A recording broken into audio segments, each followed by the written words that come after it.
Programmes रखे जाते हैं, जब आपके आसपास ऐसे लोग होते हैं जो आपको गाइड करें, तो आपको भी कॉन्फिडेंस आता है कि आप अच्छे पेरेंट हैं।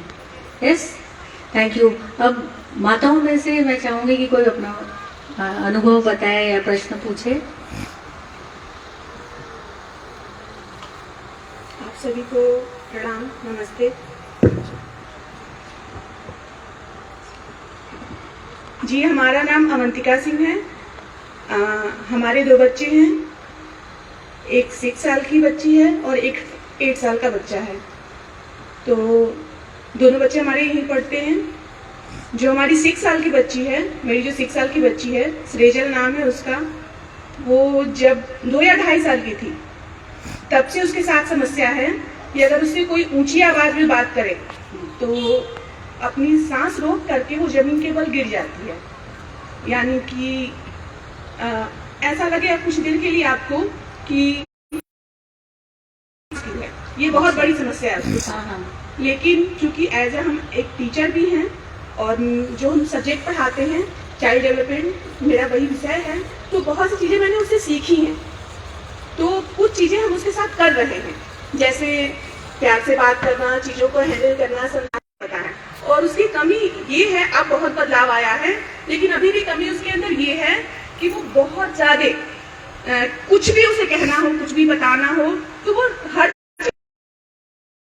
यानी वो इमोशनल वो इतनी वीक है और उसे प्यार करना है तो समझ सकती है, लेकिन वो प्यार मुझे नहीं लगता कि सब उस चीज को समझ पाते हैं।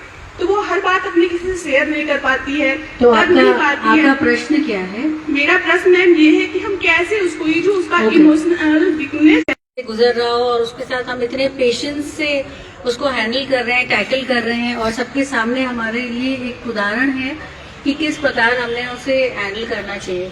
तो अभी तक तो आपने बहुत हिम्मत दिखाई है।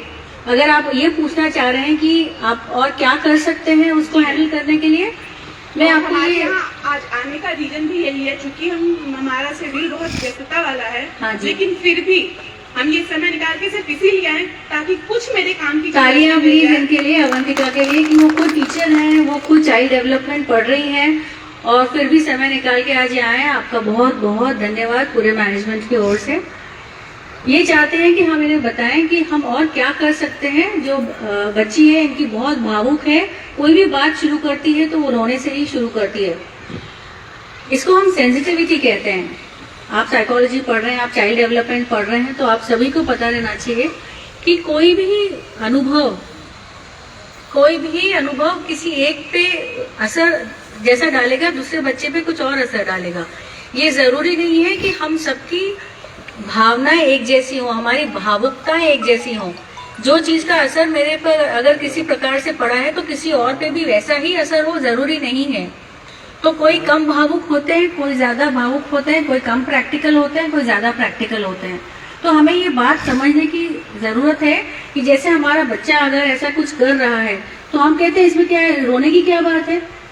तो हम क्या करते हैं, हम उसको रिजेक्टेड फील करा रहे हैं, डिसमिस करना बोलते हैं उसको, कि तेरा रोना बकवास है, तुझे रोना नहीं आ सकता, तुझे रोना नहीं चाहिए। लेकिन हम बच्चे को समझ ही नहीं पाते कि वो रो क्यों रहा है। तो कई बार हम अपने बच्चे को उनकी भावनाओं को अबैंडन कर देते हैं, जिसे हम कह सकते हैं कि हम बोलते हैं कि तुझे ये फील करने की जरूरत ही नहीं है, छोटी सी बात है, तुझे ये फील करना ही नहीं चाहिए।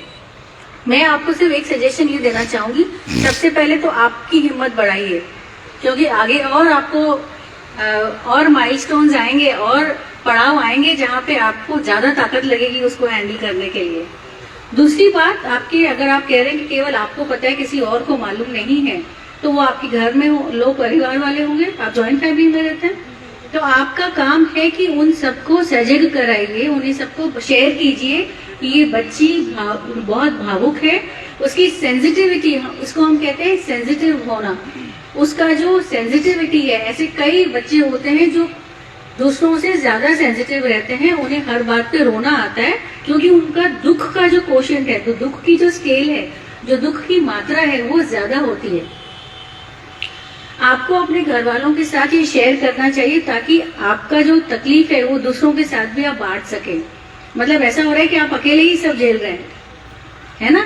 तो आप, मेरे फैमिली में सब लोग अच्छे हैं, नहीं इस चीज को समझते हैं। नहीं, तो जो बच्चे हैं, जो उनकी दीदी लोग हैं, नहीं, जो वो लोग कौन है जो जिनको आप कह रहे हैं कि उनको पता भी नहीं है उसके बारे में? बहुत लोग हैं, जैसे स्कूल के बहुत लोग हैं या अच्छा। अगल बगल के बहुत लोग हैं। अच्छा, जिसका बहुत ज्यादा तो आपको ये कॉन्फिडेंस गैदर करना पड़ेगा कि जब जब मौका आएगा उसके लिए आपको ही हिम्मत दिखानी पड़ेगी और आपको अपनी बच्ची के साथ हमेशा खड़े रहना होगा कि जब जब उसको कुछ सामना करना पड़े तो आपकी ताकत कमजोर ना हो। और आपकी ताकत कैसे बढ़ेगी, अभी जो मैं आपको प्रैक्टिस कराऊंगी, अगर आप रोज उसे प्रैक्टिस करेंगे तो आपकी जो ताकत है, जो मानसिक जो बल चाहिए उसके लिए, ये इन बातों को हैंडल करने के लिए आपको मानसिक बल चाहिए, जिसको हम मेंटल स्ट्रेंथ कहते हैं, इमोशनल स्ट्रेंथ कहते हैं, ये आपको बढ़ाना होगा। तो ये जैसे जैसे आपका बढ़ेगा वैसे वैसे आप जो जो पड़ाव आते जाएंगे आप अच्छे से उसे निभाते जाएंगे। तो वही आप कर सकते हैं। अभी जो मैं आपको प्रैक्टिस कराऊंगी उससे आपका काफी लाभ होगा। कोई और बताना चाहिए? हाँ जी, आपको नमस्ते, इसके बाद इनको दे दीजिए। हेलो नमस्ते। कई कमेंट आ चुका है कि राशिद भाई भी हैं क्या? हमारे ही हेलो फॉलोअर। नमस्ते, आप सभी लोगों को मेरा नमस्कार। मेरा नाम पूजा मौर्य है, मेरी बेटी का नाम संगीत्रा मौर्य है और मेरी बेटी सीनियर केजी में पढ़ती है।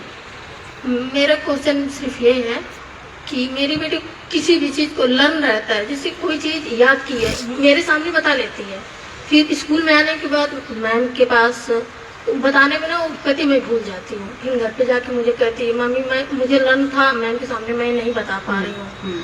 और हम कहते हैं क्या कोई प्रॉब्लम है, तो कहती नहीं मैम बहुत अच्छी है, बहुत अच्छे से हैंडल करती है। कितने साल की है वो? 5 years। 5 साल की है। मैं आपको बताना चाहूंगी कि 5 साल के बच्चे जब इतने डरे हुए रहते हैं तो कई सारी बातें हो सकती हैं जिसपे अगर आप उससे बात करेंगे तो आपको समझ में आएगा। छोटे बच्चे जब रहते हैं ना, उन्हें कुछ एक्सपीरियंसेस होते हैं जो वो किसी के साथ शेयर नहीं कर सकते, तो उनका आत्मविश्वास कम होता जाता है।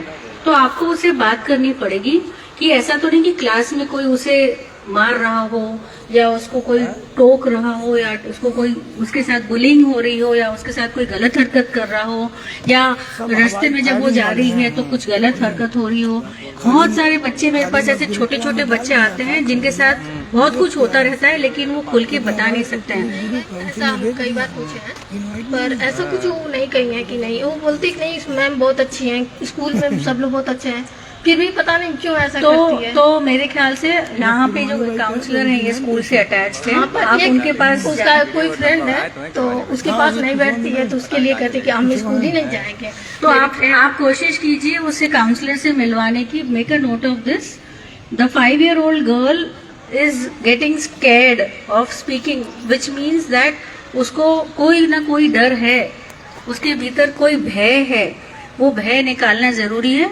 और या तो वो किसी से बात करे या तो आप उसके साथ थोड़ा ऑब्जर्व कीजिए, आप ऑब्जर्वेशन कीजिए, आप observe why she is doing this, is somebody there who is troubling her, या तो कुछ बुलिंग हो रही है या कुछ ऐसा, क्योंकि ऐसा बहुत बार स्पेशली बच्चों के साथ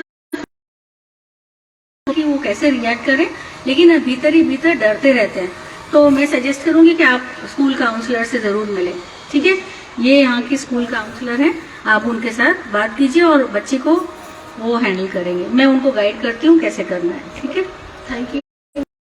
इस प्रोग्राम में मैं मंजू दुबे, थोड़ा सामने पकड़िए सब लोग सुन सके। जी मैं मंजू दुबे, मैं एक हाउस वाइफ हूँ। मेरा ये मैं खुद अपनी कमी के बारे में आपसे बताना चाहती हूँ कि सब लोग कहते हैं कि मैं अपने बच्चे को समय नहीं दे पाती हूँ। इस वजह से मेरा बच्चा स्कूल में जो भी लर्न करने आती हूँ काम काज के आगे, अब मुझसे डरते भी, कम दुलार के मारे हमसे डरते भी नहीं हैं, हम हाँ डरते नहीं हैं। अब इसी वजह से मैम अभी यहाँ मैम से थोड़ा बात, जो मैम है उनकी क्लास टीचर, उनसे हम बात करें कि हर चीज़ में ठीक है लेकिन वो लर्न जो भी हम दे रहे हैं तो लर्न करके नहीं आ रहे हैं। हमसे बोली थोड़ा ध्यान दीजिए, तो मैम यही मेरी सोचते हैं कि कैसे मैं उनको समय दूँ। और वैसे भी माइग्रेन की मैं पेशेंट हूँ, थोड़ा समय मिलता है तो लेट जाती हूँ। जी समय मिलता है थोड़ा लेट जाती हूँ, सर के दर्द से परेशान रहती हूँ। जी माइग्रेन है, तो इसी वजह से मैं सोचती हूँ कैसा क्या करूँ, कैसे समय निकालूँ कि अपने बच्चे। इनका सवाल ये है कि मेरा बच्चा लर्न नहीं कर पाता है, क्लास टीचर ने बोला है कि इसको लर्न करवाइए लेकिन मुझे माइग्रेन का प्रॉब्लम है तो मैं उसके साथ बैठ नहीं पाती हूँ, मैं समय नहीं दे पाती हूँ उसके साथ। लेकिन हम उसको इतना ओवर थिंकिंग कर रहे हैं, बहुत ज्यादा सोच रहे हैं, तो वो जो उसकी जो नर्व्स हैं वो और वो दुखता है बहुत। जी जी। स्ट्रेस की इमेजिनरी दुनिया में रहते हैं। इमेजिनरी दुनिया मतलब हम, रियलिटी वो है नहीं, लेकिन एक विचार आएगा, विचार के ऊपर दूसरा विचार, तीसरा विचार, चौथा विचार, वो चीजें हो नहीं रही हैं, हम इमेजिन कर रहे हैं। और हम अपना, लेकिन अगर 2 लीटर के कुकर में आप 5 लीटर चावल बनाने लगेंगे तो क्या होगा? कुकर फट जाएगा। वैसे जब हमारा दिमाग फटने लगता है तब माइग्रेन होता है। सीधी सी बात है। जब हम अपने ब्रेन से काम ज्यादा लेते हैं, उसका काम है सोचना, लेकिन इतना भी नहीं सोचना कि वो फट जाए, तो उतना हद तक इसकी हमें प्रैक्टिस करनी होगी। अगेन मैं वापस उसी बात पे आऊंगी कि अभी मैं जो आपको करवाऊंगी उससे आपको बहुत लाभ मिलेगा कि आप ओवर थिंकिंग ना करें। ठीक है, आई थिंक अभी हम शुरू करते हैं। हाँ जी, हाँ, एक सवाल आप पूछ सकते हैं। सवाल बैठिए। किया था, मैं तैयार हुआ, जैसे चलो चलते हैं, लेकिन मेरा छोटा बच्चा भी जो है आया हुआ है, सामने बैठा हुआ है, वो कहा मैं भी चलूंगा। मैं कहा अच्छा चलो ठीक है, मैं तुम्हें भी ले चलता हूँ। तो मेरी सभी तो अभाव भी देना जरूरी है। ये नहीं कि हम सक्षम है तो उसे हर चीज से जो है, अगर इमेजिन कर लीजिए कि हमारा बच्चा अभी आपस में क्लासरूम में लड़ाई वगैरह किया हुआ है और थोड़ा बड़ा बच्चा है, और हम उसकी इच्छा पूरी करने के लिए वो हमसे कहता है कि सर गन चाहिए, पिताजी गन चाहिए, मुझे मारना है फलाने को, तो क्या हम दे सकते हैं? नहीं दे सकते हैं। तो चीजों का अभाव भी पैदा करना है और ऐसी चीजों से प्रोहिबिटेट करना है। बहुत सारी चीजें बच्चों के अंदर आती है। ऐसा बच्चा जो इस तरह की सोच अपने अंदर पैदा कर लेता है, ऐसा नहीं है कि वो बच्चा खराब है, उसकी सोच को पॉजिटिव सेंस में ले जाना है, उसकी सोच को सुरक्षा और फोर्स के नजरिए से ले जाना है, तो फिर वो कन्वर्ट हो जाएगा, उस नए तरीके में शामिल हो जाएगा। तो इस तरह की बहुत सारी बातें हैं। और मुझे पहली बार इस तरह की किसी एग्जामिनेशन सेंटर पे जो कैरियर काउंसलिंग और साथ साथ ये पेरेंट्स की पेरेंटिंग काउंसलिंग हो रही है, बहुत अच्छा लगा। इसके लिए तो मैं इस पूरे परिवार को बहुत बहुत धन्यवाद देता हूँ। धन्यवाद। Thank you so much. अच्छा, हम और क्वेश्चंस ले सकते हैं? अब आपके पास 10-15 मिनट है मैडम। आप अच्छा, कराना चाहते तो हमारे पास केवल 10 मिनट है, हम आपसे अलग से मिल सकते हैं फिर, ठीक है? आपके मन में और कोई प्रश्न होंगे तो हम आपसे अलग से मिल सकते हैं, क्योंकि अपने पास अभी 10 मिनट है और 10 मिनट मैं जो आपको प्रैक्टिस कराऊंगी उसके बाद मुझे आपको पूछना भी है कि आपको कैसा महसूस हो रहा है, और ये आपको रोज करना है। जैसे डॉक्टर दवाई देता है ना, मोहम्मदाबाद मऊ में कोई भी डॉक्टर दवाई देते हैं ना किसी चीज के लिए, बुखार है, जुकाम है, तो मैं आपको जो दवाई दे रही हूँ ये मन के लिए है। मैं आपको प्रिस्क्राइब कर रही हूँ, पेपर नहीं है, लेकिन मैं अभी आपको वर्बली प्रिस्क्राइब कर रही हूँ कि ये अगर आप करते हैं रोज, इसमें कोई साइड इफेक्ट नहीं है, ये आप रोज कर सकते हैं। जैसे आप डायबिटीज और ब्लड प्रेशर की दवाई लेते हैं ना कई लोग, लेकिन इसमें कोई साइड इफेक्ट नहीं है, ये मैं आपको गारंटी दे सकती हूँ। और अगर आप ये रोज करेंगे तो आपको अपने आप इसके लाभ दिखेंगे। जितने भी आपके मन में सवाल है ना, आपके प्रश्न को सवाल, जो आपके प्रश्न है, सवाल है, उसके जवाब आपके भीतर हैं, आपको पता है, बस वो कहीं दबे हुए हैं।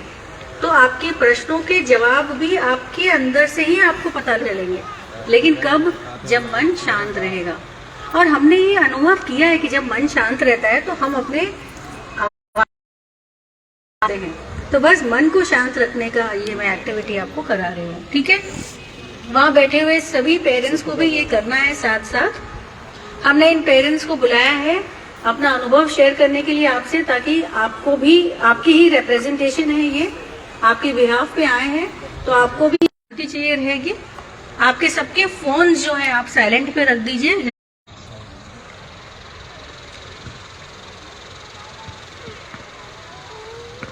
आंखें बंद और एक लंबी सांस लें, नाक से सांस लें। एक बार और लंबी सांस लें।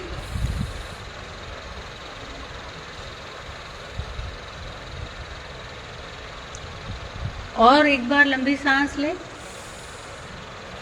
सभी को सांस लेनी है नाक से, मुंह से नहीं, मुंह को बंद ही रखें।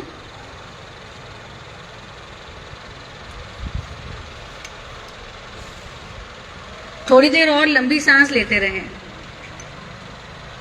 और आप सांस लेते वक्त 3 की गिनती करेंगे और फिर उसे थोड़ी देर 3 की गिनती पे रोकेंगे और फिर 5 की गिनती पे हम उस सांस को छोड़ेंगे और फिर 3 की गिनती पे हम उसे रोके रहेंगे। और ये आपको करते रहना है थोड़ी देर। 3 की गिनती पे सांस लेना है, 3 की गिनती पे रोकना है, फिर 5 की गिनती पे सांस को छोड़ना है और 3 की गिनती पे फिर रोकना है और फिर दूसरी सांस, अगली सांस। ये आप करते रहिए 1 मिनट और। सांस लेना, रोकना, छोड़ना और रोकना, ये कम से कम 1 मिनट और करिए। आंखें बंद ही रखें, आंखें खुली नहीं होनी चाहिए।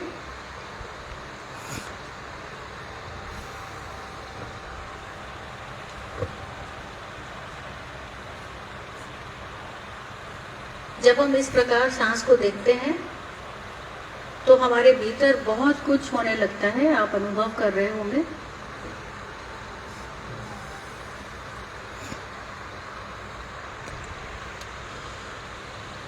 ये सांस जो है ये हमारे शरीर का ही एक हिस्सा है जो हमें अपने आप से जोड़ता है।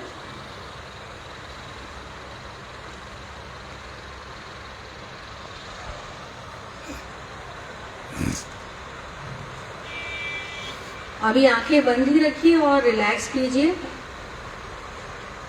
आंखें बंद ही रहने दीजिए और रिलैक्स कीजिए। और अब स्वाभाविक सांस को देखना है। स्वाभाविक यानी जैसी आ रही है, जैसी भी जा रही है, उसे जानबूझ के लंबा या छोटा नहीं करना है। केवल सांस को देखते रहना है। सारा ध्यान नाक के नीचे ऊपर वाले होंठ के ऊपर रहना चाहिए। Pay all your attention at the entrance of your nostrils above the upper lip and focus on the natural breath.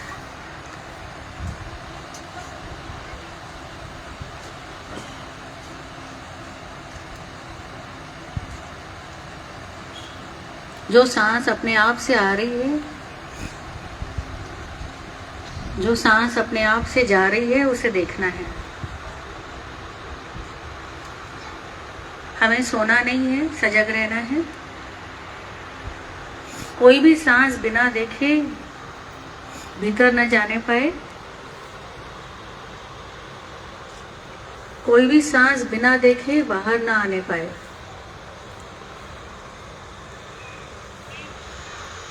भीतर न जाने पाए और अपने आप को इस प्रकार ढीला छोड़ दें मानो आप अपने ही वजन से गिर रहे हों। अपने आप को रिलैक्स कीजिए। ऐसा करने से मन शांत शांत शांत होने लगता है। मन निर्मल और कोमल होने लगता है।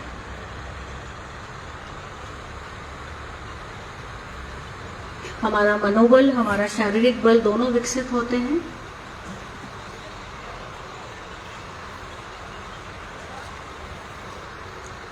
सांस में बहुत ताकत होती है, लेकिन हम उसकी तरफ ध्यान ही नहीं देते हैं। और जब हम सांस पे ध्यान देना शुरू करते हैं तो हमारी ताकत हमें वापस अनुभव होने लगती है।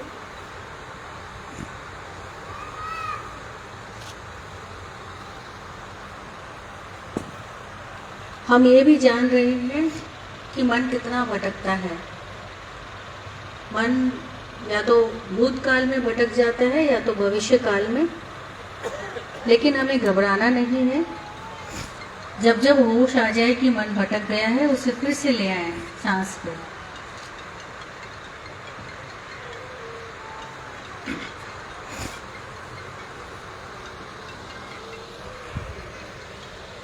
मन भटकेगा क्योंकि उसकी आदत है और इसी आदत को पलटना है हमें।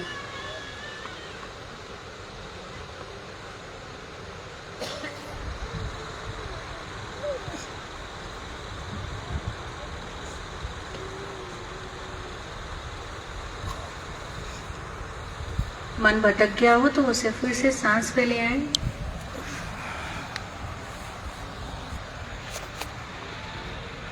अपने शरीर को ढीला रखें। केवल सांस और कुछ भी नहीं। हम अपने अनुभव से जान रहे हैं कि मन कितना व्याकुल है, कितना विचलित है। हम एक या दो बार सांस को देख पाते हैं और फिर मन भटक जाता है। और सारा दुख जो हमारे जीवन में है उस भटकते हुए मन की वजह से ही है। मन का भटकना बंद हो जाएगा तो फिर केवल शांति ही महसूस करेंगे। यही सृष्टि का नियम है। इसी प्रकार हमारा मन और शरीर जुड़े हुए हैं।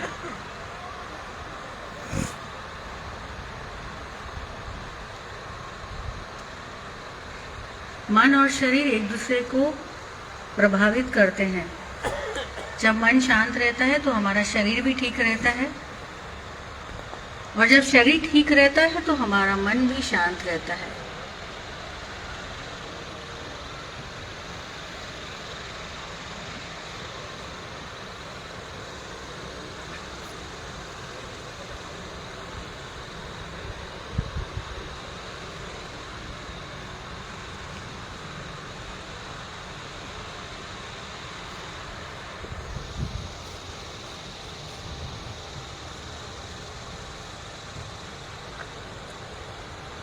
अब एक बार और सांस पे ध्यान दीजिए, और कुछ कुछ पलों के लिए ही सही,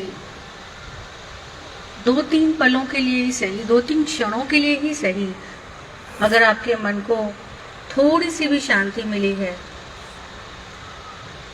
तो उसके लिए अपनी सांस को धन्यवाद कीजिए।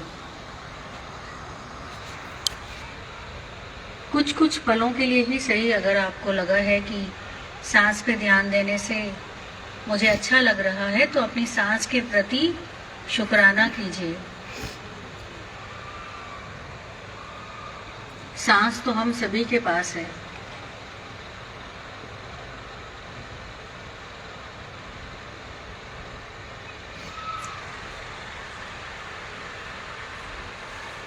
और अब जब भी आपको उचित लगे, अपने सुविधा अनुसार आप अपनी आंखें खोल सकते हैं।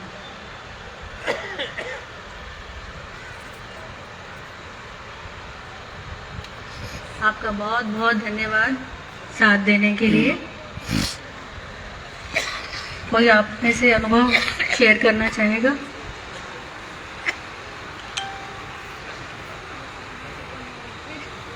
अच्छा, हाँ, 1 मिनट। बहुत अच्छा लगा ma'am, thank you ma'am, sir को, आपको, सबको कि इतना अच्छा प्रोग्राम रखा। और मैम थोड़ी देर के लिए ही सही, मन तो बहुत शांत हो गया है। और क्वेश्चन क्या करें मैम, यहाँ पर आते ही जितना सुने हैं जैसे लग रहा है बच्चों के लिए जितनी मन में बातें थी सारे आंसर अपने आप मिल गए हैं। और एक चीज़ थी जो मैं बताना चाहती हूँ कि बच्चे को खाने के लिए लेके मैं ज़्यादा परेशान रहती थी, अब से वो तो बिल्कुल ख़त्म हो जाएगी। और ये तो मैम डेली रहेगा। बहुत ही मतलब मुझे बहुत अच्छा महसूस हुआ है ये करने के बाद। थोड़ी देर के लिए सही यहाँ से बिल्कुल लग रहा था कि बस कहीं शांति ही है। Thank you ma'am, thank you so much. Deepika, आपका बहुत बहुत धन्यवाद। देखिए, मन जितना व्याकुल रहा होगा, जितना विचलित रहा होगा, उससे हो सकता है कि समय थोड़ा ज़्यादा लगे शांत करने के लिए, लेकिन गारंटी है कि अगर आप आज हमने 5 मिनट किया, 10 मिनट करेंगे तो मन जरूर शांत हो जाएगा। जब मन बहुत व्याकुल है, आपने देखा होगा 5 मिनट में से शायद हम 5 सेकेंड ही ध्यान दे पाए, पर फिर भी ठीक है, 5 सेकेंड से शुरू तो करें। और किसी को कुछ अनुभव बताना है? हमने जैसे ये किया तो पता ये चला कि जैसे आज की भाग दौड़ की जिंदगी में बहुत लोग बिजी हैं। कोरोना में सब काम रुका, सबका काम चला, सब बैठे थे घर पे। ठीक है, पैसे की दिक्कत हुई होगी, लेकिन सबसे सोशल जो डिस्टेंसिंग थी, दूरी थी, वो घटी। लोगों से मिलना जुलना शुरू किए, काम तो चला ना। आदमी के जीवन में जैसे हम देखते हैं कि बहुत ज्यादा पैसा कमा रहे हैं, बहुत भाग दौड़ कर रहे हैं, इतना धन बटोर लें वो बटोर लें, किसी के पास किसी के लिए टाइम नहीं है, मन व्याकुल है, न बच्चे से बात कर पा रहा है, न घर से बात कर पा रहा है, न किसी पड़ोसी का आदमी ख्याल कर रहा है कि कोई क्या कर रहा है। कोई परेशानी में है तो उसकी दुख भी नहीं देख रहा है आदमी, कि कोई परेशान है तो उसकी मदद भी करनी चाहिए। क्यों है ये? तो क्योंकि आपने बहुत क्या ज्यादा सीखा? आदमी, आपने क्या सीखा अभी ये सांस हमने के ये बारे में? सीखा कि मन को शांत करना बहुत जरूरी है। देखिए, इनका खुद का ज्ञान, जो हमारा ज्ञान रहता है, जो हम बातें भूल जाते हैं, जैसे ही आप सांस पे ध्यान देते हैं आपका खुद का ज्ञान ऊपर आता है। थैंक यू सो मच, क्योंकि ये बात हम सबको पता है, लेकिन देखिए हम कभी ध्यान ही नहीं देते। जैसे ही आप अपने लिए समय निकाल के पॉज बटन दबाते हैं लाइफ का, हम पॉज बटन दबाते कहाँ हैं? नहीं दबाते हैं। अभी हमने 5 मिनट लाइफ को पॉज कर दिया तो हमारा खुद का ज्ञान ऊपर आया। तो अब आपके जितने भी सवाल हैं जो आप आज यहाँ नहीं पूछ पाए होंगे, मैं आपको अश्योर कर गारंटी देती हूँ कि अगर आप रोज 5 मिनट आप अपने साथ बैठें तो आपके हर सवाल का जवाब आपके भीतर ही है। ये आप कोशिश कीजिएगा, आपको मिल जाए। बहुत बहुत धन्यवाद आपका फिर से एक बार। एनीबडी एल्स, आपको कुछ कहना है? हाँ जी, क्या नाम है आपका? Shweta Jaiswal. Shweta. Yes ma'am, ma'am आपको थैंक यू कहना चाह रही हूँ सर को, जिन्होंने इतना अच्छा प्रोग्राम ऑर्गेनाइज किया। रियली बहुत कमेंडेबल है। और मतलब इससे बहुत सारे पेरेंट्स की जो प्रॉब्लम्स थी उसको आपने सॉल्व कर दिया। और अभी भी जैसे ये नहीं मालूम था कि बच्चों की भी फीलिंग्स होती हैं, ये बहुत सारे पेरेंट्स को नहीं मालूम, लेकिन आपके थ्रू ये पता चला कि बहुत सारे पेरेंट्स जैसे बच्चों की फीलिंग्स होती है जिन्हें हमें समझना है। और ma'am I am so lucky कि आप यहाँ हैं, आपने हम सबकी प्रॉब्लम सॉल्व की है। Thank you so much, Shweta. Thank you on behalf of all the management and Lal sir also. हम बस हमारा पता है सबसे बड़ा रिवॉर्ड क्या रहता है जब हम ऐसे पब्लिक स्पीकिंग के लिए आते हैं? हमारा एक ही रिवॉर्ड रहता है कि हमने आपको जो सिखाया, एटलीस्ट जितनी 100 बातें सिखाई होंगी, एक बात तो भी आप यहाँ से लेके जाएं और उसे अप्लाई करें जीवन में, उसको अपने आचरण में लाएं। अगर आप एक ही बात सीखी हुई दास सर से या डॉक्टर चेयरमैन सर से, अगर आप एक भी बात को अपने जीवन में उतारते हैं तो वही सबसे बड़ा हमारा रिवॉर्ड है, वही हमारा सबसे बड़ा गिफ्ट है। So thank you so much अगर आप उसे अप्लाई करते हैं तो। मैम मेन प्रॉब्लम बच्चों की मुझे लगता है कि ज़्यादातर पेरेंट्स की यही प्रॉब्लम है कि मोबाइल ज़्यादा यूज़ करते बच्चे, तो इस एक तरह से एडिक्ट हो चुके हैं। आप मोबाइल बंद कर दीजिए यूज करना, वो अपने आप करेंगे। मैम हम विश्वास ज़्यादा तो बिजी रहते हैं किचन वर्क में। आपके हस्बैंड नहीं, वो तो बिजनेस में और घर में और कोई देखिए बच्चे आपको देख के ही करते हैं जो भी चीज करते हैं, और अगर इसके अलावा भी आपको लगता है कि कर रहे हैं तो इसका मतलब आपको उनके साथ बैठ के आपको उनको एडुकेट करना है कि मोबाइल में ज्यादा रहने से क्या होगा, नहीं रहने से क्या होगा, फिर उसको चूज करने दीजिए। आप बात कीजिए बच्चे से। Okay, thank you, thanks a ठीक लॉट है, ma'am. So thank you once again. I hope audience में से किसी को कोई प्रश्न या अनुभव बताना है? किसी ने, अगर किसी को बहुत उत्सुकता है कुछ पूछने की या बताने की, ठीक है। डू वी हैव एनीबडी और वी कैन कंक्लूड? अच्छा, ठीक है। मैम मेरा छोटा बच्चा है जो बहुत उसको गुस्सा आता है, मतलब उसे अगर होमवर्क करने के बाद वो बुक उठा के फेंक देगा, उसके गुस्से को कैसे शांत करें? कितना बड़ा है आपका बच्चा? 5 years। मैं आपसे 1-to-1 बात करूं, चलेगा? ठीक है। So thank you once again. I hope आप लोगों को जितनी भी बातें आज समझ में आई, सीखने मिला, उसको आप अपने जीवन में उतारेंगे और आप उसका लाभ उठाएंगे। इसके साथ मैं कोई भी 3 क्वेश्चन पूछिए वो आंसर चाहते हैं। अच्छा, अभिभावकगण अगर कोई भी सवाल पूछना चाहे, डॉक्टर दास जी आइए, आगे आ जाए। अच्छा ठीक। डॉक्टर दास आप पूछें कुछ भी, जो भी अपने बच्चे के बारे में, स्कूल के बारे में, अपने बारे में कुछ भी बात करना चाहो, क्योंकि बात पेरेंटिंग पे हो रही है, परवरिश पे हो रही है, अपने मातृत्व और पितृत्व पे हो रहा है, तो उससे सवाल पूछ सकते हैं अपने बच्चे से संबंधित। तो एनीबडी?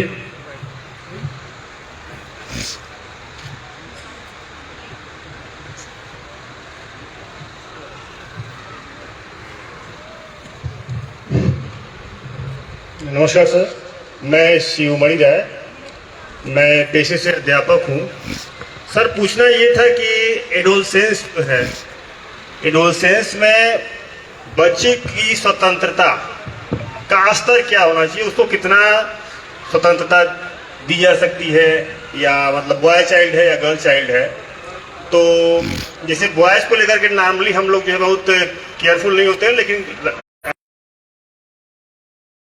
तो उस स्वतंत्रता का स्तर क्या होना चाहिए। ये जो फ्रेंडशिप होती है, विपरीत लिंगी जो फ्रेंडशिप होती है, बॉयज का गर्ल्स से, गर्ल्स का बॉयज से, तो क्या ये जायज है या इसको मतलब इसका एक बैलेंसिंग मोड है, क्या किया जा सकता है इस संदर्भ में? आपने एक बड़ा सटीक किया है, बैलेंसिंग बिटवीन द टू। हम भारतीय समाज में रहते हैं, हमारे